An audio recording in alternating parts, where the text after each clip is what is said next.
Good morning everyone. তো আজকের আউটফিটটা এটা ছিল। দেখতে দেখতে কিন্তু 9 তারিখ থেকে অনেকগুলো ক্লাসই আমরা করে ফেললাম দীপান্বিতা ম্যামের কাছে। তো চলো রেডি হয়ে গেছি, এই যে অটোতে উঠে গেছি, কিন্তু উঠে নিয়ে কি আর যেতে পারছি না তো সামনে, কারণ সামনে প্রচণ্ড ভিড়, গাড়ির এত জ্যাম রাস্তায়। আর কি করব, দাঁড়িয়ে থাকি বসে থাকি, সরি দাঁড়াবোই বা কী করে অটোর মধ্যে। যাই হোক, স্টেশনে চলে আসলাম, এসে দেখলাম যে টাইম বোর্ডে কোনো টাইমই দেয়নি ট্রেনের। হট করে দিয়ে দিল ট্রেনের টাইমটা। দৌড়াতে দৌড়াতে গিয়ে ট্রেনে উঠে গেলাম। তখন কটা বাজে আমি ঠিক জানি না, সেটাও দেখে নিলাম, কিন্তু তখন আর জানি না। যাই হোক, চলো দমদম স্টেশনে নেমে গেলাম। এই যে সিঁড়ি দিয়ে হাঁটি হাঁটি করে উঠেও গেলাম। এই যে ট্রেনটা আমাকে টাটা বাই বাই করে চলে গেল। চলো রাস্তা দিয়ে বাজার দেখতে দেখতে, মানুষজন দেখতে দেখতে, ভিড় ঠেলে ম্যামের স্টুডিওতে পৌঁছানো যাক। তো চলো।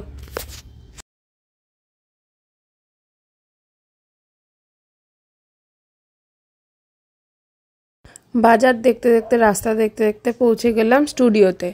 গিয়েই স্নিগ্ধা আমার হেয়ার নিয়ে 12টা বাজানোর জন্য বসিয়ে দিয়েছে, মানে ক্রিম্পিং করা শুরু করে দিয়েছে। না 12টা না, জাস্ট ওটা মজা করে বললাম। ও হেয়ারস্টাইল প্র্যাকটিস করবে আমার হেয়ারের ওপরে, তো সেই জন্যই আগে প্রিপারেশন করে নিচ্ছিল হেয়ারটাকে, মানে ক্রিম্পিং করে নিচ্ছিল।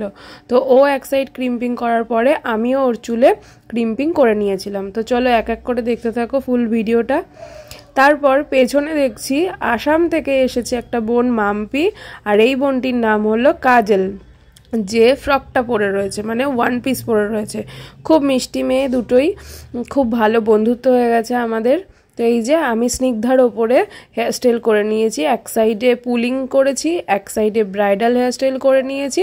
তো কেমন হয়েছে তোমরা হেয়ারস্টাইলটা জানিও, আমার কাছে ভালো লেগেছে। আর ম্যাম নিজে এসেও বলেছে যে তোমার কাজটি খুব ক্লিন অ্যান্ড নিট হয়েছে, মানে নিট অ্যান্ড ক্লিন হয়েছে। যাই হোক, তো আমার ওপরেও এই যে স্নিগ্ধা প্র্যাকটিস করে নিয়েছে, ও পাফ পুলিং করেছিল।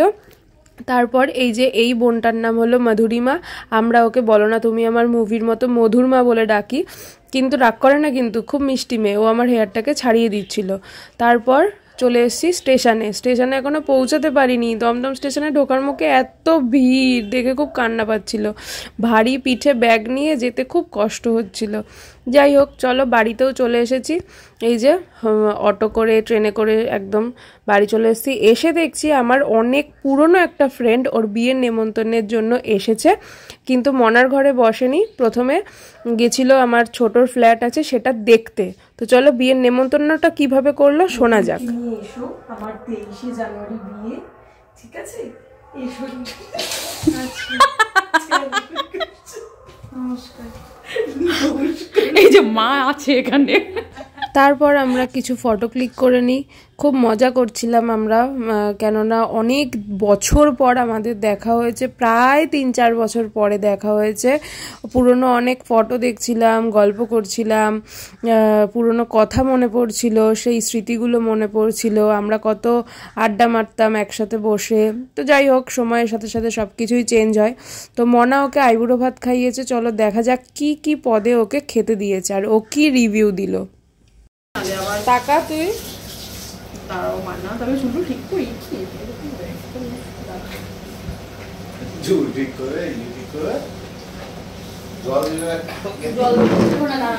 রান্না কেমন হয়েছে? সুন্দর হয়েছে মানা রান্না, বৌদি তোমার প্রত্যেকটা পদই খুব ভালো হয়েছে। যেমন খেলাম উচ্ছে আলু ভাজা, মনে হয় ওটা ফার্স্ট। সেকেন্ড খেলাম হচ্ছে বিট, ওটাও খুব সুন্দর। থার্ড খাচ্ছি হচ্ছে বাঁধাকপি, ওটা এখনো খাওয়া হয়নি, দেখছি কেমন সেটা বলবো নেক্সট ব্লকে বলছি। ওটা তোর মনে হচ্ছে আগের রান্নার এই রান্নার মধ্যে অনেকটা তফাৎ। আগের রান্না হতো অন্যরকম আর এই রান্না আলাদা। হ্যাঁ, তখন তো ননভেজ ভেজ মিলিয়ে খেতাম, বেশ ভালো এনজয় করছি। এই বাটা খাওয়া, এই বাটা মজা হয়েছে নাকি? রান্নাগুলো খুব মজা হয়েছে, খুব মজা পেয়েছি। আর এই আইবুড়ো ভাতটা আনএক্সপেক্টেড ছিল। বিয়ের নেমন্তন্ন করতে এসে আইবুড়ো ভাত খাওয়া হয়ে যাচ্ছে। এটা আমার কাছে এক্সপেকটেশন ছিল না। যাই হোক, এটা বেশি আনন্দের খাওয়ার থেকে। অফিসের ব্যস্ততার মধ্যে অনেকটা বছর, অনেকটা মাস আসা হয় না, কিন্তু ভালোবাসা সেই জায়গাতেই আছে একদম। বৌদি চেঞ্জ হয় না, বৌদি এরকমই থাকবে সবার কাছে। ননদটাও চেঞ্জ হয় না সেটা হচ্ছে না না ননদ চেঞ্জ হয়েছে, এই জন্যই বলছি না ননদ চেঞ্জ হয়েছে তো। না চেঞ্জ পূজা যে চেঞ্জ হবে আমি তো জানি না, আমি তো ভাবতেই পারি না। তো আজকের মতো ভিডিওটা এখানেই শেষ করলাম, বাই।